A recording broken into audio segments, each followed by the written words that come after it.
Hey everyone, welcome back to Falcons Central Radio Show on the Pro Football Central Radio Network. I'm one of your hosts, Aaron Freeman, founder of FalcFans.com. I'm joined, as usual, by my co-host, Mr. Scott Karasik, who writes for Sports Nut. We are back after a 3-week layoff. Some technical issues kept us from doing the show last week, but tonight's show will give a brief update on what's happened in the last 3 weeks since we've done this show. We'll also begin our positional preview of different positions leading up to training camp. Tonight, we're going to be doing quarterbacks and running backs. And of course, we'll be answering your guys' mailbag questions at the end of the show. So, Scott, not a whole lot happened these last 3 weeks since we did our last show. About the only really compelling news story I could find involving the Falcons was Thomas Dimitroff saying that he was on the hot seat going into the season. Do you agree with him or do you disagree? He's probably right. Because if the Falcons, if they don't have a winning season, I'll put it that way. If they don't have a winning season, say they go 9-7 or 10-6, but they show a ton of improvement, they lose 2 or 3 close games, I think he sticks. If they go 8-8 or worse, he's gone. Unless Dan Quinn basically says, no, that's my guy, that's my GM. We've got a vision. This is the process. This is what we're doing. Unless Dan Quinn steps in, I think Dimitroff's gone. Okay. I think Pioli's gone too, and I think Quinn will get the GM, whoever that may be, a GM that should be, what he wants out of a GM. Okay. I'm a little bit more optimistic with Dimitroff's ability to stick, just because I don't think Arthur Blank is going to want to hire a new GM without that guy giving that guy responsibility of hiring a new head coach. So if the Falcons do miss the playoffs, I do think there's still a pretty good chance that Dimitroff will stick. Now, if they go like 4-12 or something like that, then someone's head's going to roll for that. Maybe 6-10, but I do feel like if they can get to 7 or 8 wins, then he'll probably keep his job, and I think that's probably a realistic expectation for what the Falcons can do this year. So I feel like if I was putting money down, I would say he's going to be the GM of the team still in 2017, but we'll see what happens. All right. Well, that's really all that's really happened in the last 3 weeks, guys, unless, you guys thought of something else. So maybe you can ask a mailbag question about what our takes are on something else that happened over the last month, next week's show. But let's jump into our positional preview. We do this pretty much every summer that we've been doing this show for like the last 3 years, and we just go position by position, talk about some of the key training camp battles, what are some of our expectations for guys heading into the season, maybe a surprise cut here or there, maybe some guys that are on the bubble, whatnot. So let's start off with the quarterback position. A new wrinkle this year is the Falcons are carrying 4 quarterbacks into training camp. They did the odd thing in not doing that last year. We all know that Matt Ryan is going to be the starter. So really the big position battle is going to be who's going to be the backup quarterback. And as we know, the new trend in the NFL is to basically keep 2 quarterbacks on your roster. Very few teams really keep 3 unless one of those guys is, like a late round draft pick that they drafted and they're trying to develop or whatnot. So I guess, the question is, Scott, I have for you, do you feel like Matt Schaub is a lock to win that backup quarterback spot? And do you feel like there's a chance that the Falcons might carry 3 quarterbacks this year? I don't think the Falcons carry 3 quarterbacks in any way. Just because when you got Mohamed Sanu on the roster as an emergency quarterback, I don't think that you've got a guy there that's bad by any means. You got a guy there who he could probably run a basic version of the offense. He could probably, throw a couple of nice balls to Julio deep. And for the most part, he's going to be your emergency third quarterback every single week on game day. So why take up one of those 7 spots that are really like a good developmental spot on your roster, one of those like long-term inactives that you guys keep, with a guy like Sean Renfree or Matt Sims or even Matt Schaub, who don't look like the long-term future at even a backup quarterback position. Do I think Schaub's a lock? No. I think it's between him and Renfree for that job. I would say it's between him, Renfree, and Sims, but Matt Sims blows. Like, he's awful. How he continues to get backup opportunities in the NFL outside of, like, training camp, like even practice squad opportunities, is way beyond me, because that dude is just terrible. Like, outside of him having a good football playing dad and an average football playing brother, I don't see any reason why you would trust Matt Sims. I think his career line is like 4 for 80. Okay. Well, Matt Sims probably got his job just because Kyle Shanahan and Chris Sims are best friends. So he's the best friend. He's the brother of his best friend. I would agree with you. I don't think Schaub is a lock. I do think it would be an upset if he doesn't win that backup quarterback job. I do think there's a very high probability that the Falcons only keep 2 quarterbacks this year. And they're probably the safe bet is to pick Matt Ryan and Matt Schaub. I do think there is a chance, though, that Renfree sort of upsets Schaub. Schaub, has not really been that effective over the last 2-3 years. Renfree has shown steady progress each year he's been in the league, and if he makes a big leap this summer, then I could see him stealing that job from Matt Schaub, even though I think probably if Renfree does really ball out this summer, I think that would be the scenario where like both Schaub and Renfree play at a high level. Then I could see that scenario where the Falcons keep 3 quarterbacks just because Renfree shows enough that they feel like he's on the verge of being what they want in a backup quarterback. But that's probably unlikely to happen. I mean, because they basically carried Renfree as the number 2 last year. And clearly they thought he was good enough then to be the backup quarterback. So it's one of those things where it's probably going to boil down to Schaub versus Renfree, and whoever's the better guy will wind up keeping the job, and the other one will walk, and the Falcons will keep 2. But, there's maybe an off chance that, something weird happens and they decide to keep 3 guys. So, I mean, we talked about the backup quarterback situation. That's always an interesting question in training camp with the Falcons, because basically since like 2010 Chris Redmond, it's been just constant turnover year to year at that spot, just because the Falcons just can't find a reliable backup there. But, the big question at the quarterback position this year is on Matt Ryan, and whether or not he's going to have a rebound season after a pretty rough 2015. It's a toss-up whether you think 2015 or 2009 was his worst season. I think given his level of experience in 2015 versus 2009, I think 2015 takes the cake, even though his numbers were better than what they were 6 years ago. But it is one of those things.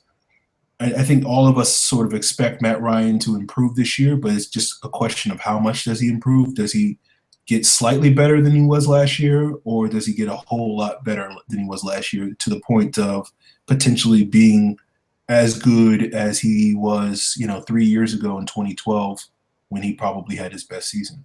What are your thoughts on that, Scott? I think it comes down to 3 things. Matt Ryan last year, between the 20s, was one of the best quarterbacks in the NFL. Once he got to the red zone, and you look at the turnover to touchdown rate in the red zone for Matt Ryan, it was damn near atrocious. I'm pulling it up now again just because I don't have it off the top of my head. But in the red zone alone, like, he was just absolutely throwing the games. And I don't know what the issue was. I think there were some issues with Part of it was probably a lack of familiarity with the offense. Part of it was turnovers caused by bad snaps that were attributed to Ryan, because a lot of times when the center snaps the ball, even if it hits the quarterback's hands and it's like it goes way over his head, there's no way he can get it, but he tips it with his hand, it's considered a fumble by the quarterback. So I think there was like one or two of those, but again, it was all red zone. I'd say of his 22 turnovers, I'd say 15 of them were in or near the red zone as things were coming to close. And I think familiarity, that full year in the offense, is going to help out. I think that having a better center in front of them to help with line calls is going to help out. I think having a number 2 wide receiver who's not on his last legs is going to help out. I know Aaron's not a huge fan of Mohamed Sanu. We've heard it. We get it. Blah, blah, blah. I think at worst in this offense, Mohamed Sanu can be an average number 2 receiver. Give him 80 targets. I think he catches 50. I think he gets 700 yards. I think he scores 3 or 4 touchdowns. And I think for a number 2 receiver in this offense, that's all you need. I think adding Austin Hooper in the red zone isn't going to hurt. I think having a better run game or better run plan with that second year in the offense is going to only help out. I think potentially having a new starting right guard over Chris Chester in the passing game will definitely help out, because Chester, the more you watch the film from last year, Person was a good blocker. He just could not snap the ball, and he could not make great line calls.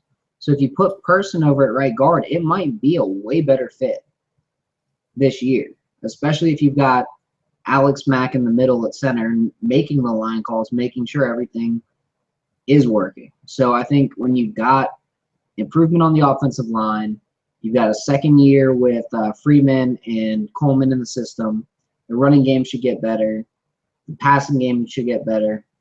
And I do think the fact that Freeman was getting a lot of those touchdowns early in the year only hurt the stat line for Ryan as far as touchdowns thrown. But I thought early in the year that those first 6 games, the way that offense was running, you couldn't beat it. You just had to cut down on turnovers. And that's what they've got to do this year. If they can cut down on turnovers, Matt Ryan will find himself on an all-pro list this year. It's fair. I feel like because turnovers are such a random sort of stat, they tend to vary from year to year. I feel like law of averages says that Matt Ryan will significantly reduce his turnovers this year.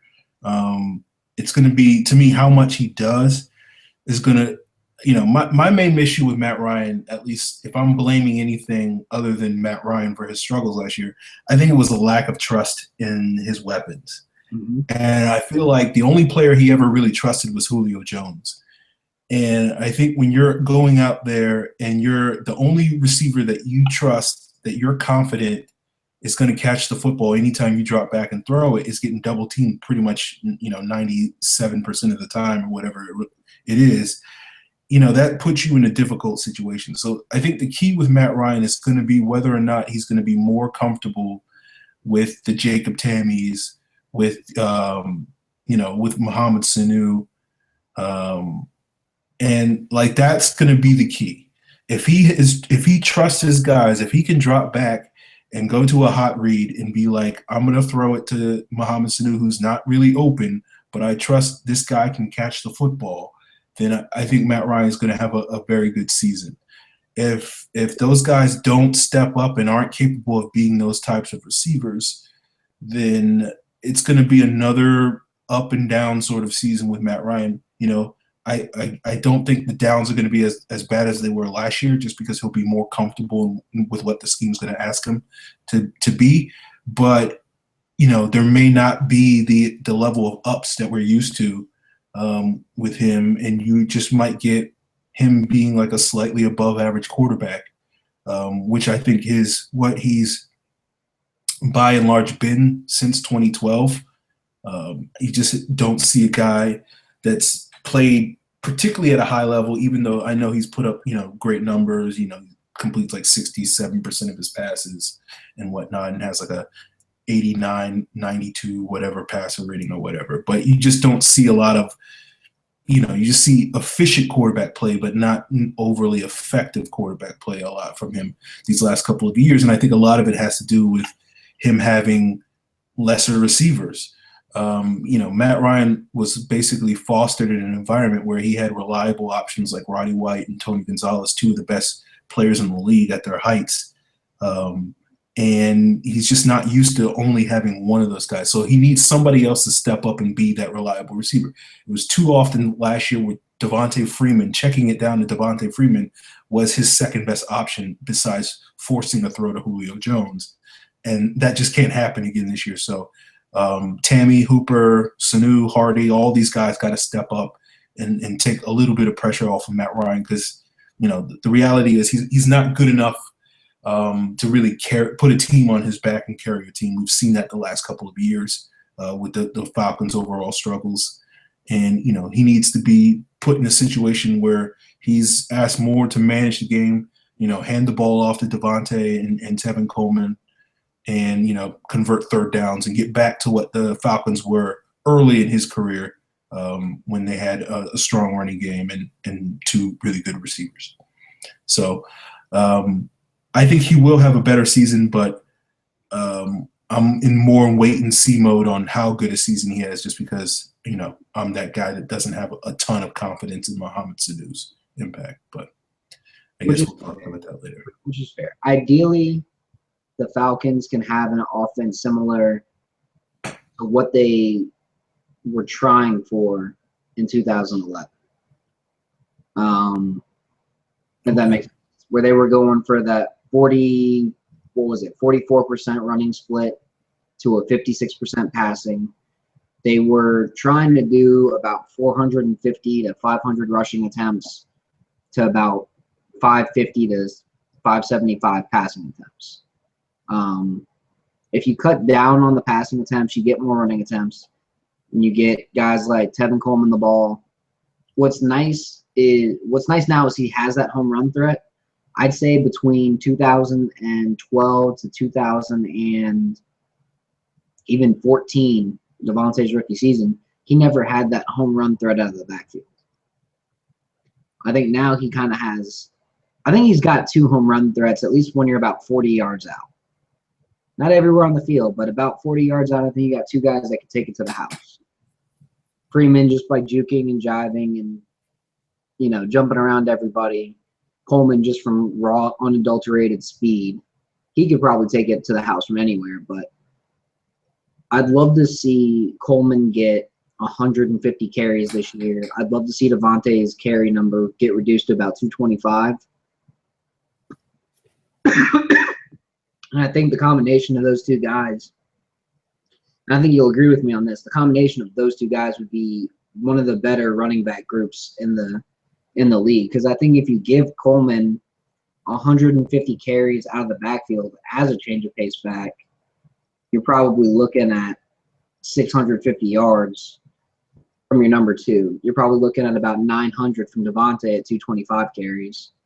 That's 1,500 rushing yards. That's controlling the clock. And then you've also got Teron Ward back there. You've got those rare times that Matt Ryan will sneak out of the backfield. So you could have another 1,700 to 1,800 yard year just out of the Falcons running game, which would be huge this year. Because that would be ball control. And that's something the Falcons haven't really been able to do since 2010, was the ball control. And that's part of the reason why they won those first 5 games, was they were controlling the clock. They were minimizing mistakes. They had those big plays to Julio and Devontae, and the offense was just clicking. And I think that's what you need. Do I think that Mohamed Sanu is great? No. Do I think he's an upgrade over what Leonard Hankerson was last year? Easily. Do I think he's an upgrade over what Roddy White was last year? Easily. And that might be all Matt Ryan needs, is that guy who can be a consistent number two. Because if you take what White and you take what Hankerson did and you combine it, and you give Sanu 115 targets, I don't see why he couldn't hit 80 catches for 800 yards this year. Okay. I'll save the Sanu talk for when we talk about the wide receivers. Because I don't want to take this show. Let's move on to running backs. You brought up some of what your expectations are for Freeman and Coleman. I guess, my question is, and I think this is, I think most people sort of think it's already set in stone, but do you think there's any chance that Tevin Coleman could wind up taking back the starting running back job, at least at any point this year or even start the year? I mean, as far as who's going to take the first carry of the game, who knows? That first carry of the game could change every single game this year. As far as who's sitting out there for the first snap, every single game this year, it could be a different running back, whether it's Coleman or Freeman. I'm not worried about that. In terms of the de facto, who's going to see the most snaps, I think Devontae sees at least 65% of the snaps this year. I think Coleman will see 35 to 45% of the snaps. And yeah, I know the numbers are going to overlap because I do see in shotgun sets where you're going to have two running backs out there and either three wide receivers or even two running backs and, a tight end, and you're going to be in a shotgun set so that they can confuse the defense. Because that's something that Shanahan did do over in Houston is he would have, I think it was I know it was Arian Foster, but I think it was Ben Tate. So when he had Foster and Tate, he split the workload pretty evenly, but in his shotgun sets, he had them both on the sides of the quarterback, and it just depended on who was going to get the ball and who was going to run it. Who's going to get the swing pass, who's going to get the screen, who's going to get the deep ball. Sometimes they do max protect, just chuck it deep. I mean, if Kyle Shanahan can manage Arian Foster and Ben Tate the way that he did, I don't see why he wouldn't be able to manage Devontae Freeman and Tevin Coleman effectively. Okay. Not to, whatever. I do think Tate and Foster were more under Kubiak. I think Slayton was the guy when Shanahan was in Houston. I think he left before Tate and Foster got there. I think Foster only played like the last month of the season in 2009. That's so early, but I might be misremembering. But I don't think I'm a different back, but I know there were multiple backs that he was working with in Houston that were effective, and it wasn't just Arian Foster. I think Slayton and the guy from Colorado, I think, were the two running backs. Like Ryan. Yes, Amon Green. He managed them well. And then he had Slayton, Ryan, Moats. He had one year where he kept having his backs go down, and they still wound up putting up 1,500 yards. Yeah. So. Okay. Yeah. I don't think Coleman is going to unseat Devontae this year, but I would say that with Shanahan, at least in the past, he has not sort of been married to one running back. That was especially the case in Cleveland. We talked about that last summer with Coleman and Devontae when we were a little bit unsure of who was going to be the lead tailback. And I don't think there's, obviously I think it's going to be Devontae's job, but I do feel like if we get to a point in the season, a couple of weeks into the season and Coleman is outplaying Devontae or at least outproducing him, it wouldn't shock me if they start starting Coleman over Devontae. Now, you're probably right that Devontae will probably still get the majority of snaps just because he's a little bit better of a pass protector at this point, even though I do feel like Coleman has at least the skill set to become an effective every down running back. He just didn't show it last year. So, I mean, for me, it's one of those things where with my expectations with Freeman, I sort of expect him to have a similar season overall than what he had last year. I don't really expect a whole lot of difference. I think, I wrote an article on Falcons this past week talking about how the Falcons running game disappeared after week 8. And, basically if you look at Devontae's season last year, he had 6 really great games where he was one of the best running backs in the league, or he was the most productive running back in the league over that 6-game span.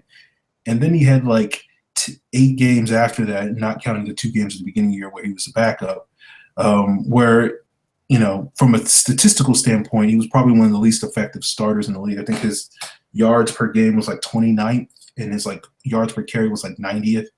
So I feel like this year you'll probably see a similar split where he'll have 6 really good games and about 8 or so average games. But I think his 6 games, he probably won't be the best running back in the league. He'll be like the 5th or 6th best running back in the league. And then for those 8 or so average games, instead of being like the 29th best running back in the league, he'll be like the 20th best running back in the league. So overall, you'll still get about 250 carries and 1,000 yards or whatever, and however many touchdowns, probably like 6 or 7. And it'll look the same on paper, but it'll the highs won't be as high, but the lows won't be as low. So it'll be a little bit more consistent week to week. So that's really my expectations. But then again, last year I had no expectations that Devontae would be as good as he was last year. So I guess you can take that with a grain of salt. With Coleman, this to me is a big year for Coleman, because I think he needs to basically step up and really, at least if he's not going to take Devontae's starting job, then he needs to be able to carve out a significant role in the offense. Because last year we saw basically when Devontae won the job, Coleman might get like 2 or 3 touches a game in some of those games. And he needs to play at a level where he's basically where the Falcons feel like they misuse him if they're not getting him at least 10 or 12 touches a game. And if he's not playing at a high enough level to command that sort of workload, then you're put in a situation where the Falcons might be moving on from Tevin Coleman next year. Not in the sense that he's going to get cut or traded or anything like that, but they might start looking at somebody else to start developing long term to be, the backup behind Devontae, because his contract is up after 2017, and he'll be at an age where you're not going to really expect him to have as much longevity thereafter. And so you need to start looking at developing, someone who might be able to take over his spot in like 2019 or something like that. And, if you can draft that guy next year, then go for it. And if Coleman's not looking like he's going to close the gap on Devontae by the end of this year, then I think that's a possibility that the Falcons will have to look into. But, we'll see. I'm not I'm not the world's biggest fan of Tevin Coleman. I see his issues, but I'm also not one of those people that's like, oh, we should have never drafted him, and oh, he's going to be a bust or anything. I see the potential. It's just really a matter of, does he reach it or not? And to me, what we see from him this year is going to be the testament to whether he does, because basically most of the good players in the NFL make that big leap from year 1 to year 2. And so basically the way I see it is if Tevin Coleman's going to be good, he's going to make a big leap this year. If he doesn't make that big leap, then he's probably not going to be good. He's just going to be, slightly better than what he was last year, which is not bad for a backup running back, but by no means, anything to write home about. Like I was saying earlier, the big thing with Coleman is his home run ability. If he can decide to not fumble the ball after running 45 yards down the field and, run out of bounds or not have the ball stripped away and tuck it in, just not be stupid with the ball, I think he'll see more snaps.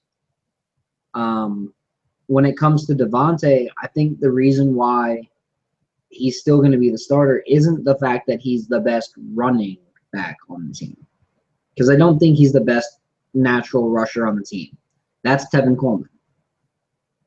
I think as a running back, that's Tevin Coleman. As a new-aged, all-around back, the way that the Falcons are, I think that's where you have Devontae Freeman's true strength, where he jumps out for the receiving yards. In the West Coast offense, you need a running back that can go out there and catch the ball in the flats. You need a running back that can pass protect and then roll out on a chip block and catch the ball and turn upfield for 5-6 yards. That's where Freeman's true strength is in the offense. And Freeman's a solid pass blocker. Tevin Coleman last year was not. And those are very important things.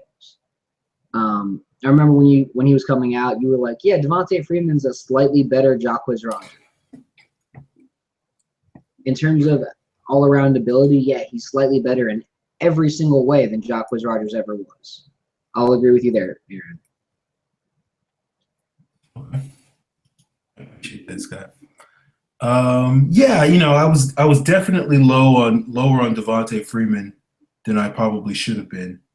I do think had I known that, when we drafted him that we were eventually going to be a zone blocking team, I probably would have been a little bit higher on him. But either way, he's part of that sort of 25% of the Falcons draft picks over the last 3 or so years that I feel like I kind of missed on. So, yeah. I mean, yeah, we'll see what's going to happen with those guys. I'm very curious what's going to happen. My biggest concern with Devontae isn't necessarily his ability. I think between him and Coleman, I think Coleman is the more explosive running back, has the more ability to make the big plays. I feel like Devontae is the much more reliable guy that you can count on. He's going to get you 3, 4, 5 yards, most of the time he touches the ball. My big concern with Devontae at this point is durability, whether or not he's really suited to be an every down 15 to 20 carry running back for 16 weeks. He got a little nicked up last year with the concussion. His performance really tailed off in the second half of the season. And one does wonder if he's basically going to be the type of running back where he can give you a good, 6 to 8 games per year.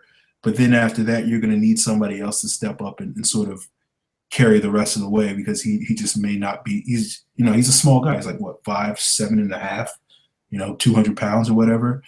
He's fit. He's built well for a guy that's short. But, when you're dealing with linebackers that are all like 6'1", the smallest linebackers he's dealing with all outweigh him like by 25 pounds and have several inches on him, simple physics where, force equals mass times acceleration, where you just have much more mass accelerating into his body.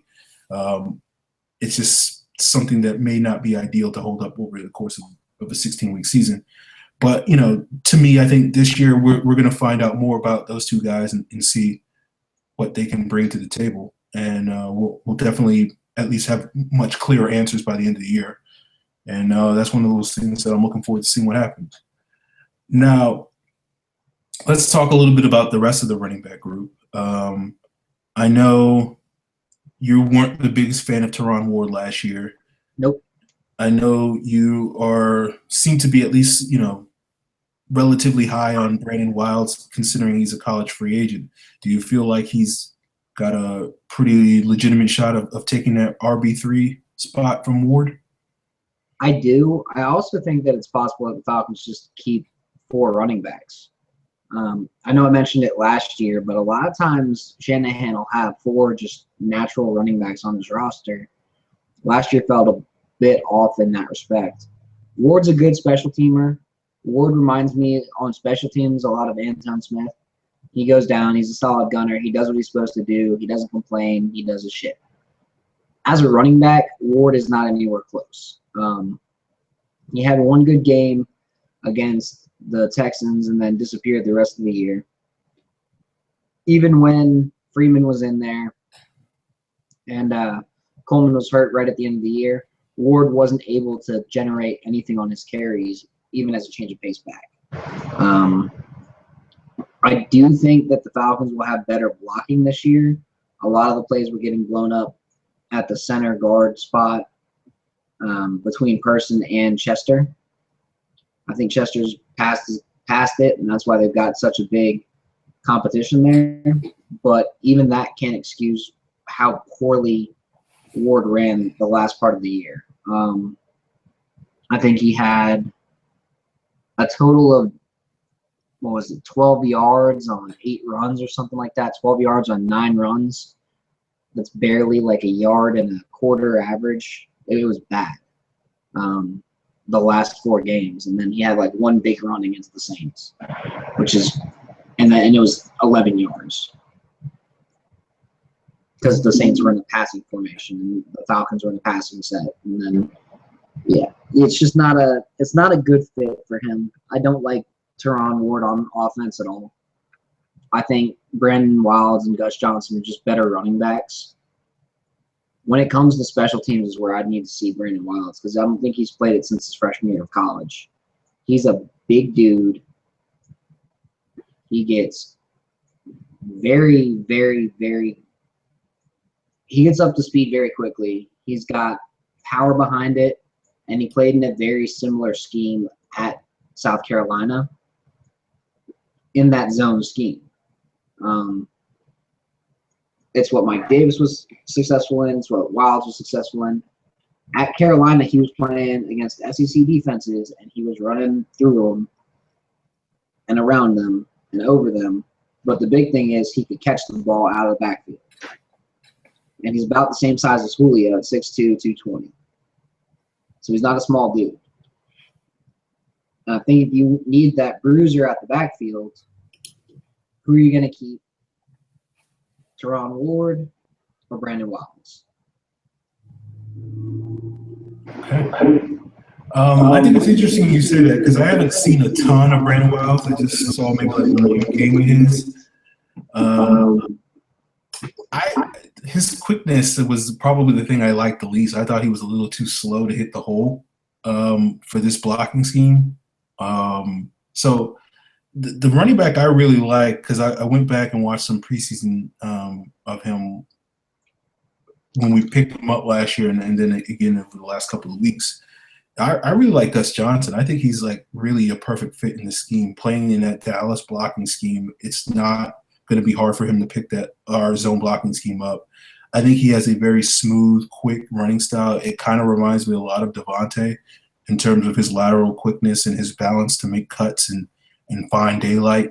I think he could be one of those sleeper guys that no one's really talking about going into training camp, and people are going to be really surprised by how well he does.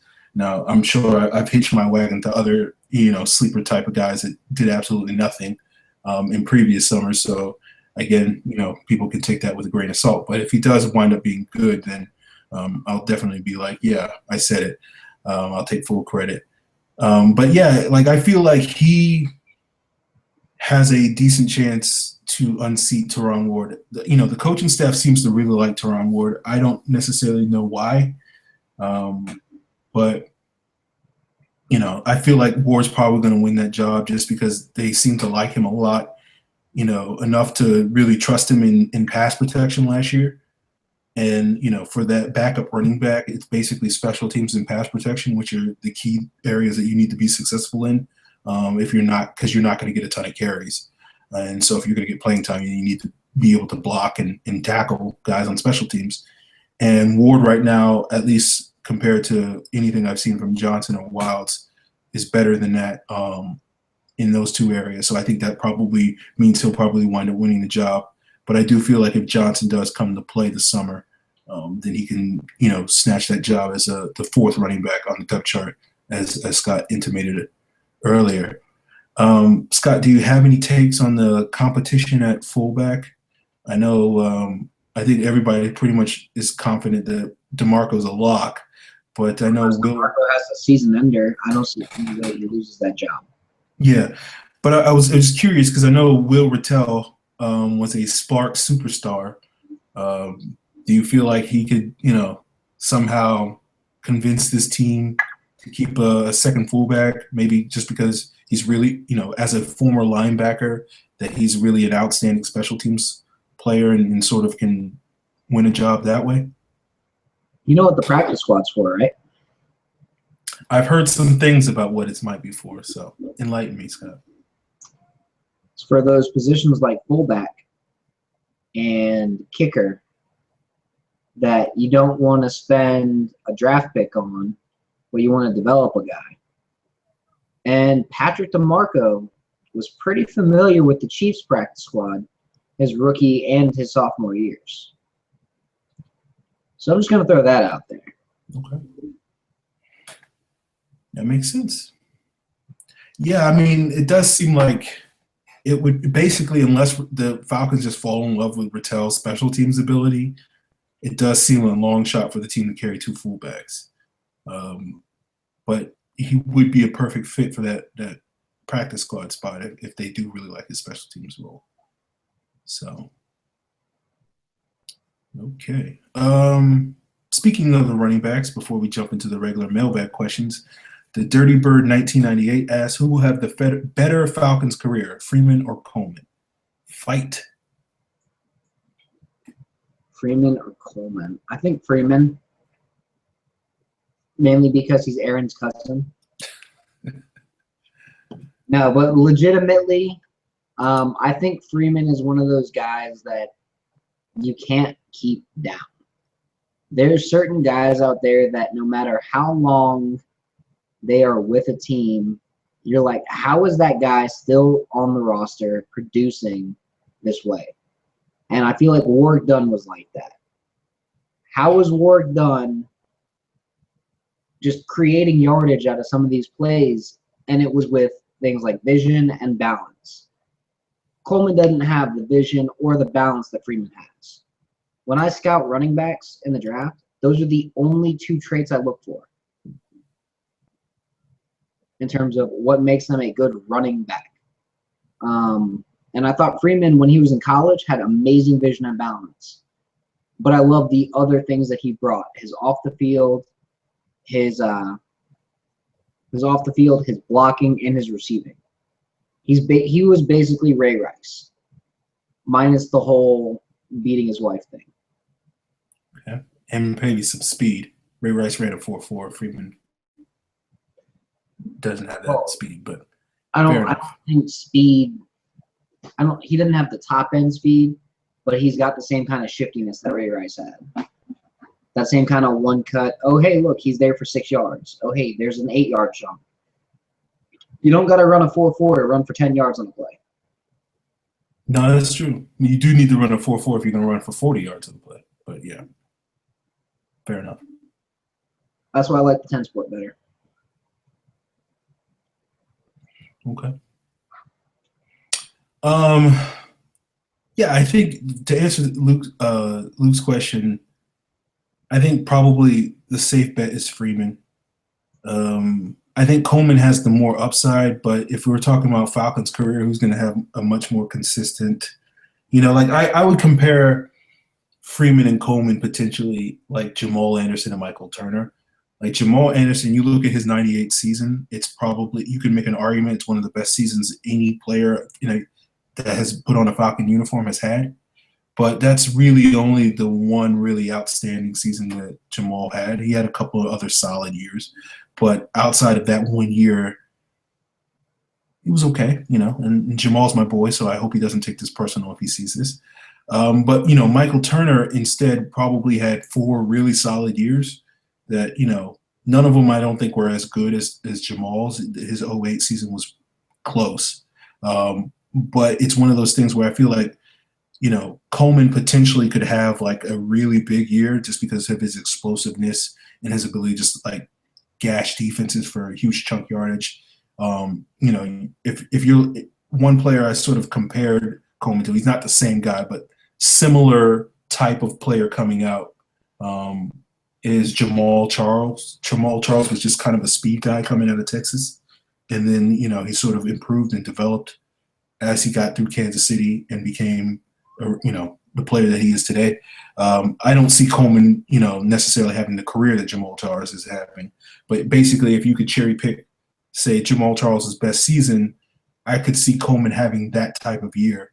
Now, Freeman, on the other hand, is probably going to have a much more consistent, consistently hit 1,000 yards over 3 or 4 seasons. So to answer the question, I'd probably say Freeman has a better career. But, if you're buying Coleman stock, then I think you're hoping that he has the really one or two really big monster years or something like that.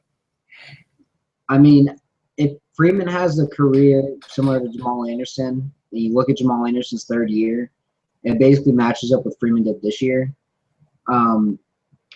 If you look at Jamal's career outside of that 1999 season where he tore his ACL and was never the same after it, assuming you take that year out, he's not a bad back. He's a guy who got 1,000-yard season every year, 4 straight years, and then his body just fell apart. But he was good out of the backfield, caught the ball well out of the backfield, ran the ball well, blocked well. The only real difference is Jamal Anderson is what Devontae Freeman would be built like at 5'11", in that he was 230 pounds. Devontae's 210 at 5'8".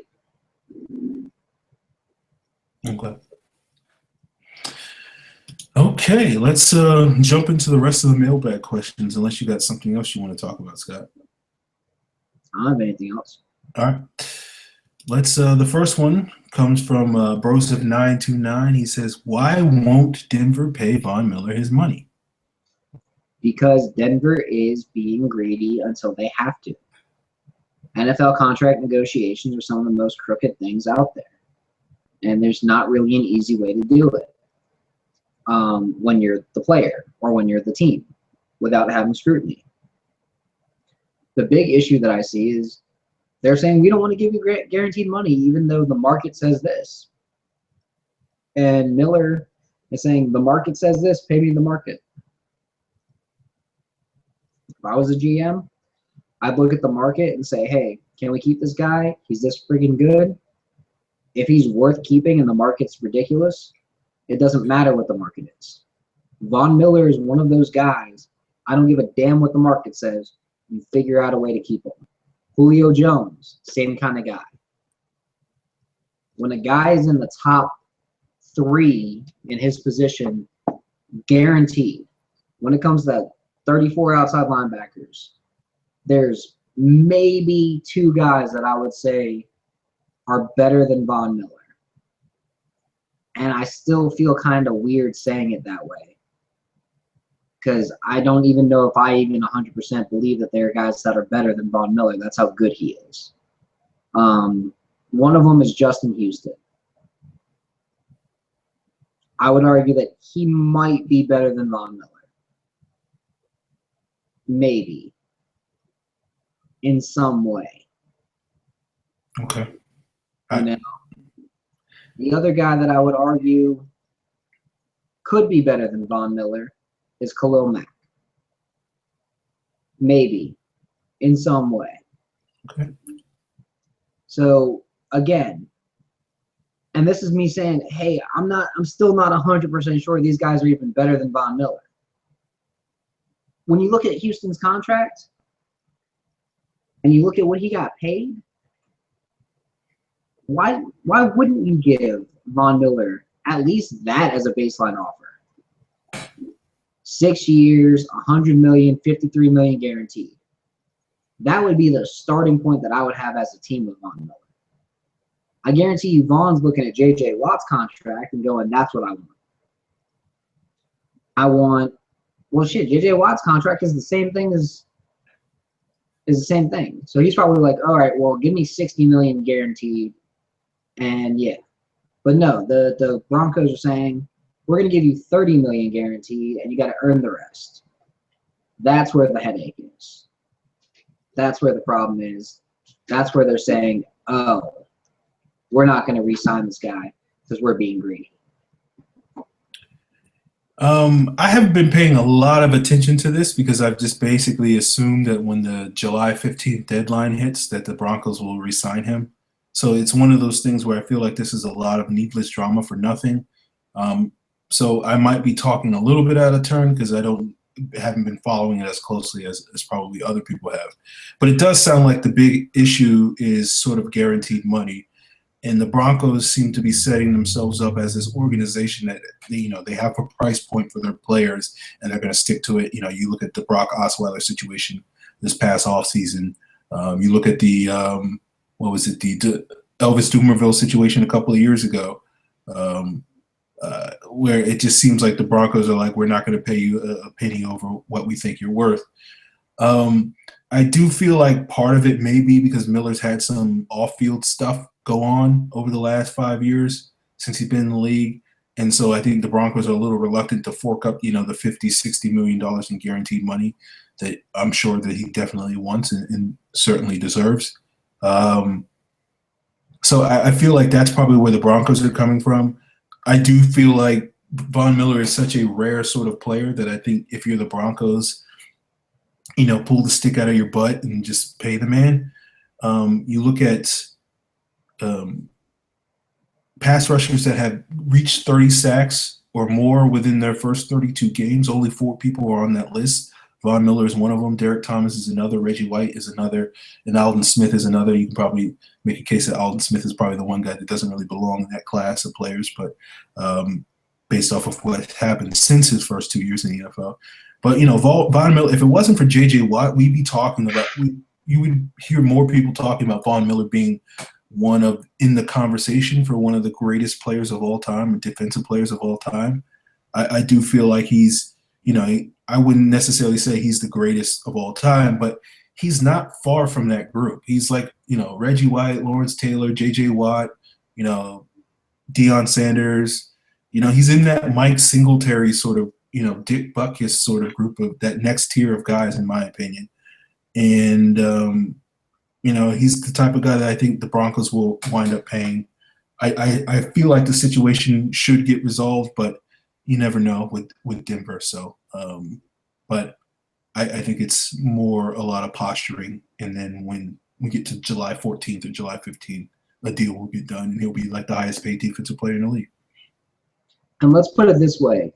If Vic Beasley could be 80% of what Von Miller is on a regular basis, on an every down basis, we would have a top 5 strong side linebacker / pass rusher in the NFL here in Atlanta.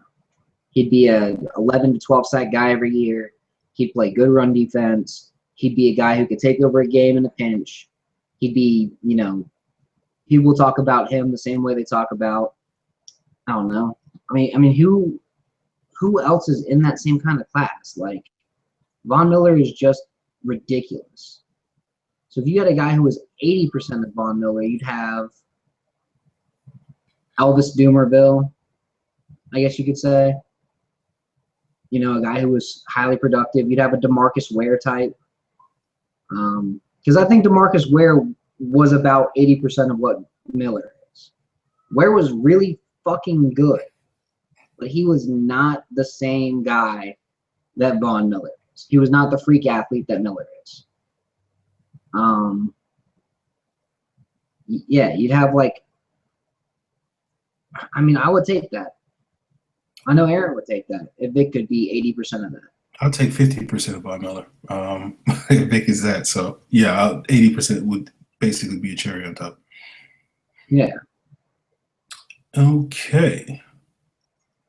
All right. We got another question from Broseph929. He asks, what's your favorite Falcon moment? And for Aaron, your least favorite Falcon moment? Obviously a joke because I have no favorite Falcon moments because I'm a pessimist. Do you have one off the top of your head, Scott? My favorite Falcon moment was 1998. Falcons have Morton Anderson lined up for the kick. Morton just eyes it. Kind of see a smile on his face while he's about to kick it right through the uprights. It's like 40 yards out, so at that time it was a chip shot for old Mort. And he kicks it right through. He's just like, I live for this. That was my favorite moment. Morton Anderson kicking the field goal to win that game, send the Falcons to the Super Bowl. That was probably the highest I've ever been on the Falcons. And I'm going to give my least favorite moment just because I feel like it makes sense. My least favorite moment was when Matt Ryan fumbled the ball in the second half of that game against the 49ers in 2012. Because to me, that was the best Falcons team we were ever going to see for a long time. That was the team that was going to win the Super Bowl. They had luck. They had talent. They didn't really have coaching, but they were winning games in spite of Mike. And when Matt fumbled that ball, I was like, shit. It was right then that you were like, this game's over. And the Falcons were up like 28-17 at that point, or 24-17 at that point, or 24-14 at that point, something like that. And I was just watching the game, and I was like, God damn it, the Falcons are going to find a way to lose it. And sure enough, they did. 2012 NFC Championship game, and they just fucking lost it because of stupidity. And I said, right at halftime, Falcons need one more touchdown and this game's over. They just need one more. Score 30 points, they win. I said it before the game. They score 30 points, they win. I even posted it on Twitter. They score 30 points, they win. Didn't fucking happen. And I was livid at the end of that game because I felt like Roddy White got interfered with. But that is what it is. Okay. Yeah, I mean, for me, it's probably about the same. Just to pick a different favorite moment, I will probably pick – I was at that NFC Championship game. Probably my favorite moment was when Julio scored that second touchdown and we were up 17-0. And I was like, we're really going to do this, because we weren't a better team than San Francisco. San Francisco was a much better team. But it was one of those things where we needed to do exactly what we did against Seattle, which was score early, basically take their running game out of the game, and sort of just hold on and just hope that, the 49ers' superior talent wouldn't, come back on us like Seattle did. And, we wound up making enough plays in that Seattle game in the second half to sort of win the game. We didn't quite do that in the 49er game, other than that, like the Dante Robinson forced fumble and, that the infamous Harry Douglas trip play. We just didn't make enough plays, in large part because of the turnovers. Probably my least favorite moment was probably walking back to the hotel from the Georgia Dome and sort of realizing that was probably going to be the last shot the Falcons would have at winning a Super Bowl in the next couple of years, just because everything had come together. I don't think coaching was an issue on those teams, just to contrast what Scott said, but that's a debate for another day. But it is one of those things, having been a longtime Falcon fan since the early 90s, since the too legit to quit days, seeing the team go to the Super Bowl in 1998, then basically be crap for the next couple of years and not really get another opportunity until 2004, and then seeing that happen in 2004 and then not get an opportunity until 2012. It's one of those things where it was very understandable to me that even though the team might have been good, they may have not really had another shot at a Super Bowl for another 6 to 8 years as that current pattern continued. And everything was there for the taking for them that year. And basically having to walk the 6 blocks or whatever it was through downtown Atlanta thinking about that was probably my least favorite Falcon moment. So, yeah. All right. Chris K. Hall asks, will Jalen Collins be ready to make a positive impact this year? And did he really look better at camp? I'm assuming he's referring to mini camp. I mean, I don't know if he looked better at mini camp. I don't go to mini camp. I don't go to training camp. I go based on the reports just like the rest of y'all. Do I think he's going to be better this year? I hope. But I have no idea. I can't tell you yes or no because I need to see him actually play. And I do most of my scouting in the preseason for the off-season because I feel like a game situation is actually easier to scout players in than seeing these guys at camp. Yep. Warlow wasn't having a great camp, and then he had 3 great preseason games and made the roster.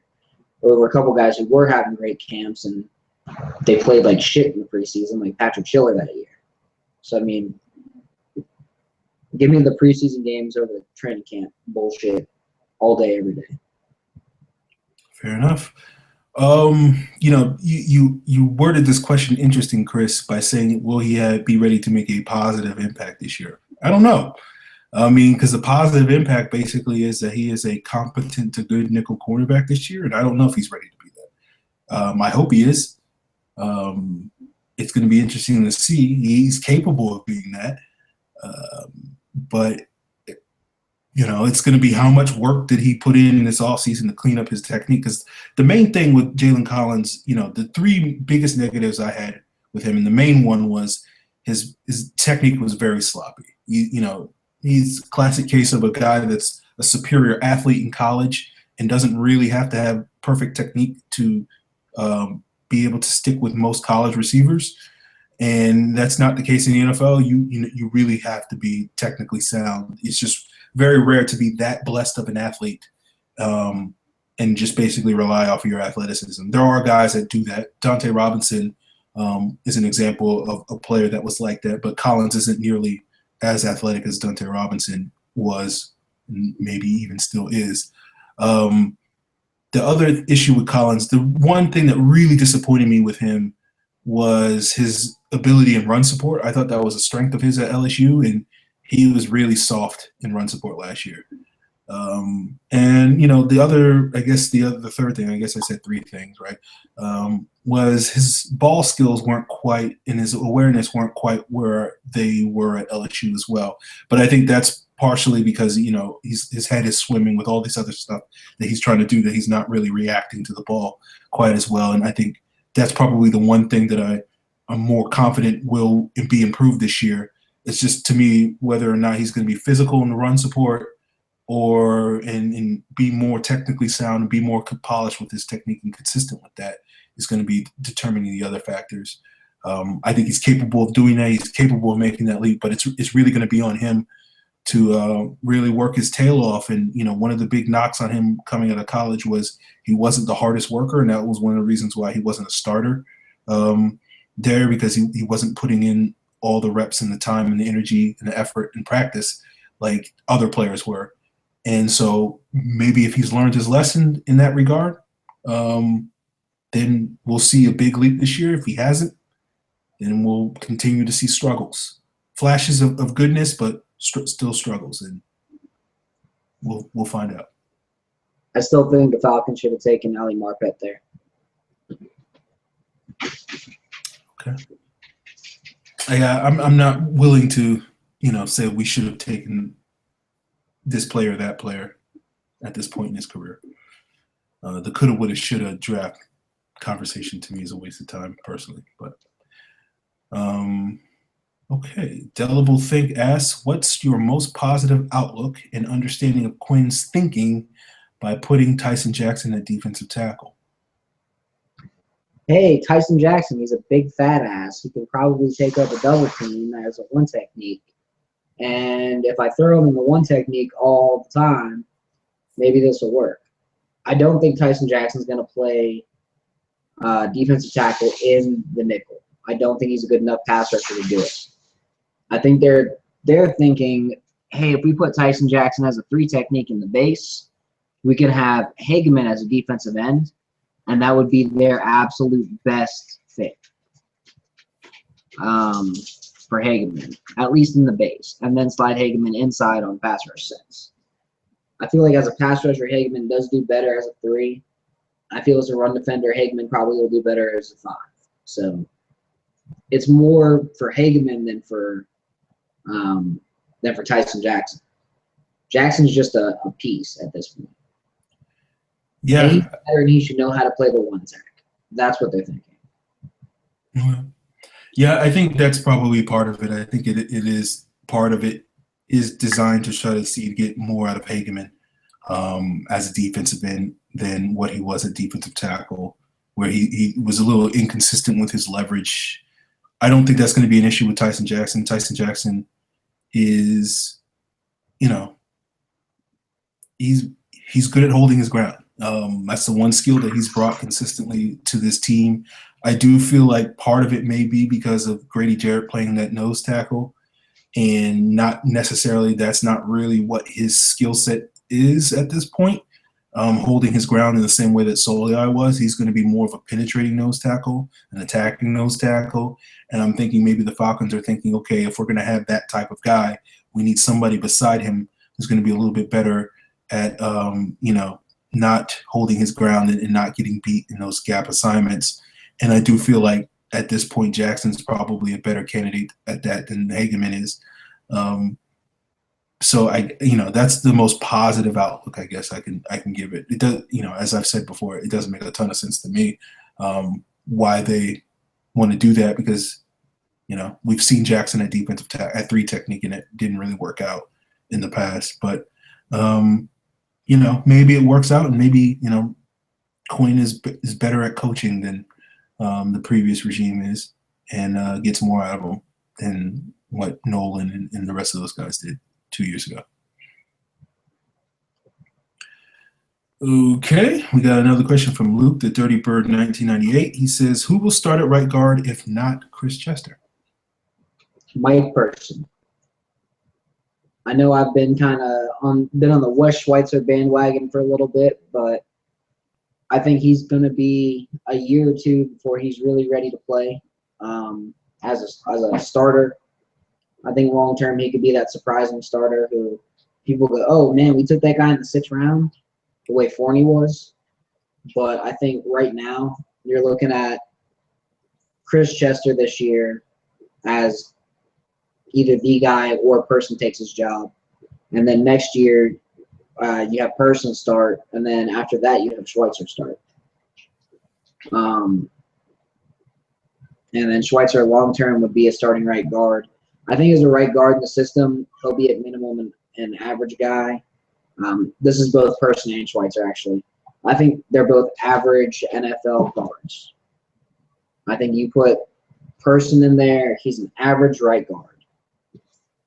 But when you've got a top 5 right tackle, you've got a top 5 center, you've got another average guard in Indy Levitri, and you've got a top 10 left tackle, you've got a good offensive line as a whole. As a whole, you don't need every position to be a top 5 player. You need them to work together as a top 5 unit. And yeah, you got those talented pieces, and I think by having Person, the guy who played center last year and understands the different things that come with playing center or guard, I think it'll end up being better long term. So go ahead and I guess how do I put it? I guess I would say out of all the options that are out there, because there's probably 6 or 7 different options, it's going to be Person. I don't even think Chester wins the job this year. I think it's going to be Person either way. Interesting. I'm not buying all this. Chris Chester's going to lose his starting job talk. But this isn't the first time I've heard that. So that may be another hot June take from Aaron that looks silly come September. But to answer this question, if it's not going to be Chris Chester, then I think it is going to be Mike Person. I think Schweitzer has some ability, but I think he's probably 3 years away from really being the guy that you want to put in that situation where you're going to ask him to block Gerald McCoy and Star Latulele and those type of guys. I don't think he's ready to do that at this point in his career. And, we'll see what he does this summer. I do think Chester is going to be the starter. But, I guess among the guys projected to be the 5 starters, I'd probably say he probably has, the greatest odds of not being the starter. But I do feel like the Falcons are going to go with the five veteran guys that they know, and it's not going to be that big of a deal. Okay, and I think this is our last question. Yeah, it looks like it. All right, the Dirty Bird 1998 asks, why does Aaron's profile pic look so depressing? Are the Falcons really that sad? Because Aaron is the world's largest pessimist. Okay. And he needs a girlfriend to kind of bring him up a little bit. Apparently nobody. Okay, my profile picture is a picture of Malcolm X. Like that's the picture I was trying to mimic. It wasn't trying to look sad or anything. It was just trying to look thoughtful in that famous picture of Malcolm X, staring at the camera with it, looking like this and whatnot. That's all I was going for. But apparently everybody thinks it's like the saddest thing ever. But yes, the Falcons are really that sad. So we'll find out. Okay, I think that's all the questions we have for this week. We appreciate you guys tuning in as usual. Be sure to give us a like and subscribe to us on YouTube. Subscribe to us on iTunes, rate us and review us so more people can find the show. If you want to send in your mailbag questions, I think we are going to be back next week to talk about wide receivers and tight ends. And anything else that happens in Falcons land. Maybe we'll sign Courtney Roby next week or something like that, so we can talk about that. If you want to send in your mailbag questions, use the hashtag Falcons Mailbag. You can tweet at the show at FalconsPFC. Check us out at Pro Football Central. You can also find them on Twitter at PF Central. Scott is at Karasik S. I am at FalcFans on Twitter. Check out my stuff on FalcFans.com. Got some columns up. Pretty long ones these last couple of weeks, but you guys got nothing better to do, so I figured on a Monday morning you guys can read a long Falcons related column. Check out the one from last week, which was about the Falcons running game, sort of what Coleman and Freeman could do this upcoming season. And what else am I supposed to plug before we get out of here? I think that's it. So hope you guys enjoyed the show. We'll be back next week, and we'll keep churning out these training camp previews and till season starts. We're, 4 or 5 weeks away? I think so. Yeah, so we're not far from training camp, so we can actually have actual stuff going on to talk about on these shows. And once training camp hits, then we're only a couple of weeks away from the season hitting. So we're getting there close, guys. Getting inching there every day. Only a couple of weeks. All right. Oh, also this year, we are doing another fantasy league. Just want to throw that out there. Yes. So you guys can make fun of my drafting strategy when I take Roddy White in the 8th round. Oh, that was beautiful. That made my year. Why do you think I was hating on Roddy White so much last year? Because I overdrafted him in the fantasy draft. So maybe I'll take Mohamed Sanu in the 6th round this year. I just want to kind of remind everybody what happened though. In the end, who won the championship last year? Oh, was it Jesse Lalamindra? Was it who? Was it Jesse? Wasn't it Jesse that won? Chuck. I thought Chuck got beat. I don't remember. No, that's right. Chuck lost it. So, all right. We are doing the fantasy league again this year. Again, we'll draft. And that's all I've got. That's all Aaron has, I'm sure, for this week. We'll be back next week. And then on the 12th, we will be taking a week off because I got some work stuff. So, have a good week, y'all.